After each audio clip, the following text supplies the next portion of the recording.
Adil itu Jokowi, adil itu Jokowi, adil itu Jokowi. Ya, salah satu buktinya kan kelihatan tuh. Jokowi menempatkan IKN di tengah-tengah di ibu kota Nusantara, Kalimantan. Itu tanda adil, adil itu Jokowi. Geng, kalau orang-orang itu boleh teriak suka-suka dia, kita juga boleh dong menerasikan positif tentang Jokowi. Jangan yang negatif terus menguasai alam pikir anak muda. Alam pikir anak muda di sosial media dikuasai oleh mereka-mereka yang kerjaannya menebarkan kebencian. Elah, narasinya nggak jauh-jauh banget untuk menyudutkan Pak Jokowi. Emang situ takut banget ya kalau Pak Jokowi terlalu kuat. Memang harus tokoh-tokoh situ aja ya yang harus diingat oleh benak masyarakat. Udahlah, masyarakat sekarang udah pinter, geng. Jangan lu anggap kita ini kagak ngerti apa-apa tentang politik. Kita udah cukup di ya, kamu nyam. Gue bilangin dah, kalau lu punya sisa uang lu beli buku ya, biar lu nggak gampang muka.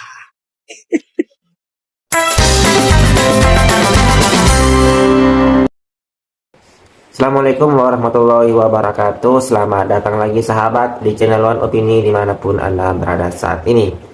Soal gerakan vandalisme Adil Jokowi sekarang ini marak terjadi di berbagai daerah kabupaten seperti Jogja dan Solo dan sebagainya. Tentu saja ini menurut pandangan politik seorang pakar yaitu Adi Praetno. Mereka merupakan orang-orang kecewa atas pemilu kemarin, orang-orang yang belum move on dari pemilu kemarin, dan tentu saja Adi Praetno ini membuat orang-orang pembenci Jokowi, orang-orang yang selalu berteriak adil Jokowi, akan diberikan pemahaman oleh Adi Praetno melalui videonya ini. Nah, seperti apa sahabat-sahabat videonya? Kita lihat dan dengarkan sama-sama berikut ini. Belakangan ini rajin misalnya membaca berita-berita politik. Ada salah satu isu yang menurut saya paling happening, viral, dan menjadi pergunjingan yang tak berkesudahan, yaitu soal gerakan vandalisme, semacam gerakan coret-coret tembok yang terjadi di berbagai tempat yang meminta supaya Jokowi itu diadili. Vandalisme ini terjadi di kota-kota besar, sebut saja misalnya ada di Solo, ada juga di Jogja, ada juga di Surabaya, ada juga di Malang, ada juga di Medan, dan konon di Jakarta juga sudah mulai bermunculan vandalisme serupa supaya Jokowi diadili. Inilah yang saya sebut sebagai satu isu politik yang per hari ini mendapatkan expose politik di atas rata-rata, menjadi pergunjingan dan menjadi perdebatan yang tidak berkesudahan. Tentu secara politik ya, gerakan vandalisme semacam ini tidak lahir dalam ruang hampa, tapi tentunya lahir dalam sebuah ekspresi politik, di mana sepertinya ada pihak-pihak tertentu, entah itu orang, entah itu organisasi, entah itu kelompok masyarakat yang masih sangat kecewa dengan Jokowi, yang dinilai manuver politiknya di akhir kekuasaannya itu sangat ekstrim, terutama terkait dengan putusan Mahkamah Konstitusi, termasuk juga soal bagaimana perilaku politik Jokowi yang dinilai merusak demokrasi. Jadi dalam konteks itulah saya tertarik ingin membahasnya dalam 3 hal sekaligus. Pertama, dari segi komunikasi politik, ada satu istilah yang disebut dengan propaganda. Jadi propaganda itu adalah semacam pesan politik yang sengaja dihembuskan, sengaja disampaikan oleh pihak-pihak tertentu, entah individu ataupun kelompok. Tujuannya adalah untuk menyerang seseorang, tujuannya adalah untuk mendiskreditkan seseorang, tujuannya adalah untuk menjatuhkan reputasi seseorang. Biasanya sang pemberi pesan dalam gerakan propaganda semacam ini sulit untuk dideteksi, sulit untuk dilacak, gerakannya bawah tanah, tapi pesan-pesan yang disampaikan itu nyata, yaitu untuk merusak reputasi seseorang. Jadi dalam konteks ini tentu vandalisme itu adalah sebagai upaya untuk ngasih pesan. Komunikasi publiknya adalah supaya publik itu tahu, supaya publik itu merasa Jokowi itu bukan pemimpin yang baik. Jokowi itu bukan pemimpin yang seperti dipersepsikan sebagai sosok yang mungkin memiliki reputasi yang baik, tapi Jokowi itu adalah pemimpin yang tidak benar dan sangat layak untuk diadili.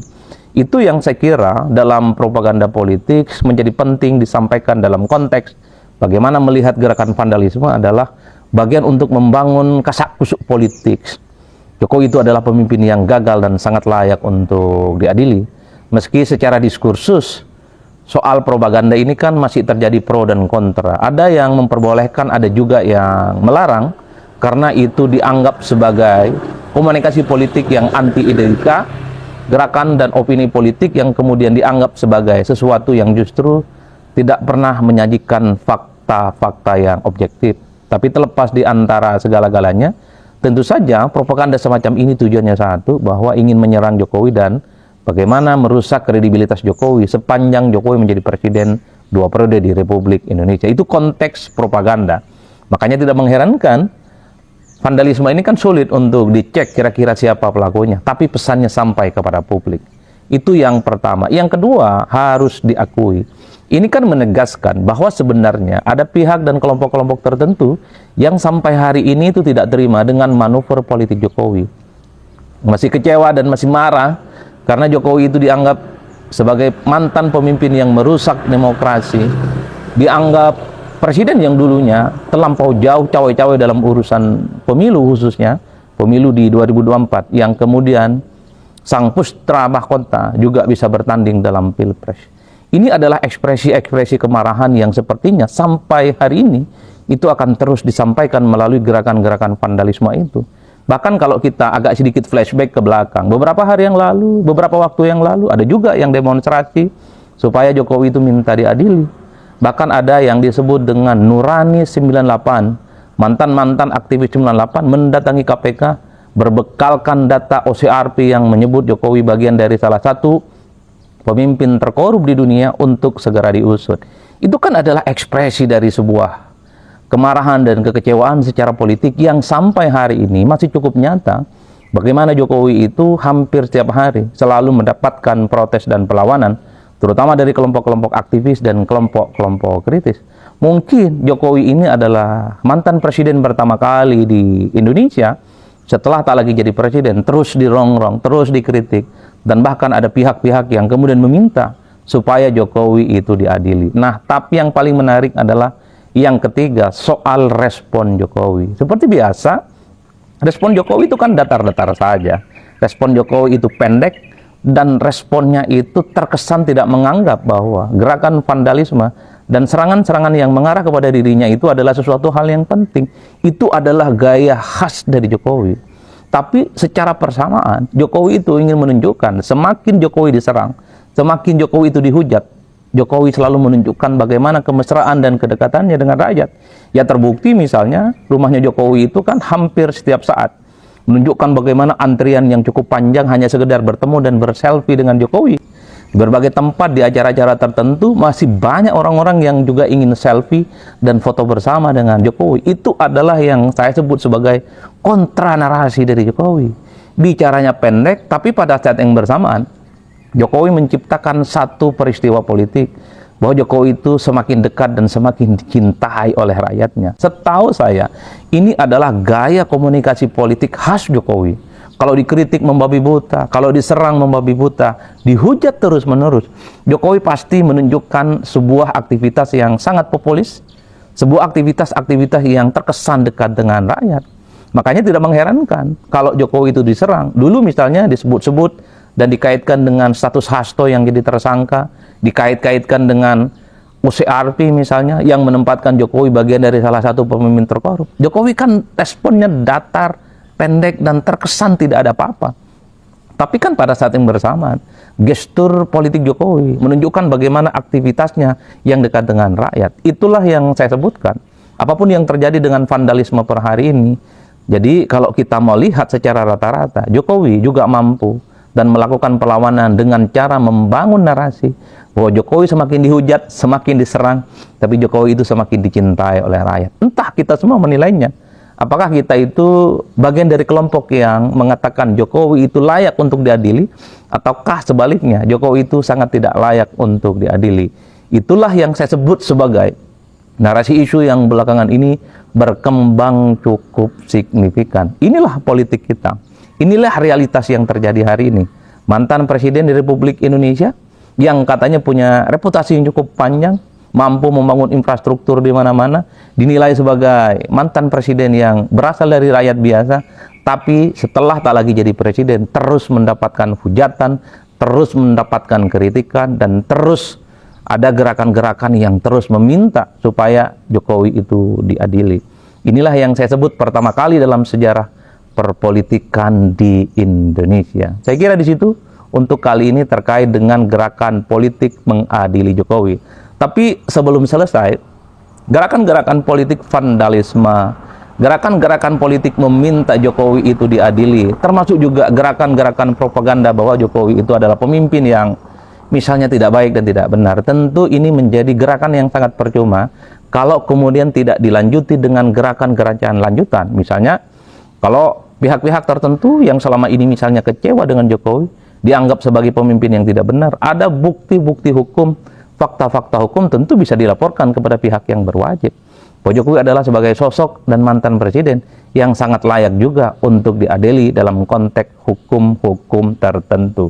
Itulah yang saya sebut gerakan-gerakan vandalisme, kalau mau jujur, itu tidak lebih dari sekedar propaganda politik yang secara komunikasi publik ingin mengonsolidasi dukungan masyarakat, ingin mengkonsolidasi bagaimana persepsi publik bahwa sebenarnya Jokowi itu adalah pemimpin yang sebenarnya tidak baik-baik saja.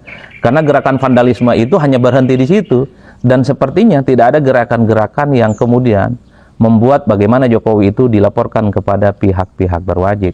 Oleh karena itu, dimanapun gerakan propaganda itu sebenarnya hanyalah ingin membangun satu diskursus di mana terjadi kekisruhan secara politik, dan tujuannya satu, ingin mendiskreditkan, ingin menyerang, dan tentu saja ingin merusak kredibilitas orang-orang tertentu.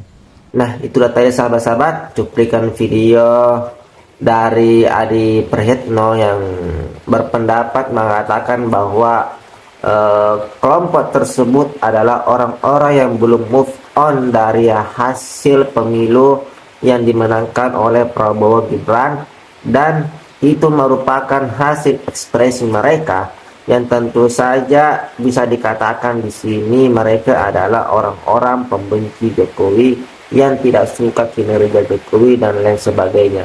Nah, saya rasa di sini percumalah kalian berteriak adili Jokowi, sedangkan di rumah kediaman Bapak Jokowi di Solo, orang-orang semakin banyak mencintai Bapak Jokowi dengan datang bersilaturahim di rumah Bapak Jokowi, berfoto dan lain sebagainya. Itu membuktikan bahwa memang rakyat sangat mencintai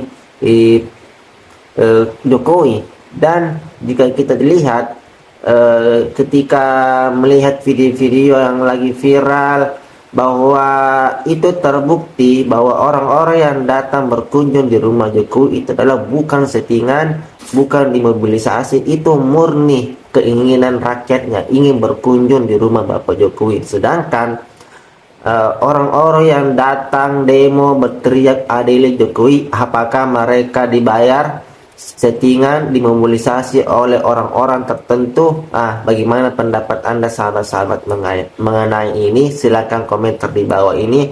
Jangan lupa like dan subscribe. Sekian dan terima kasih.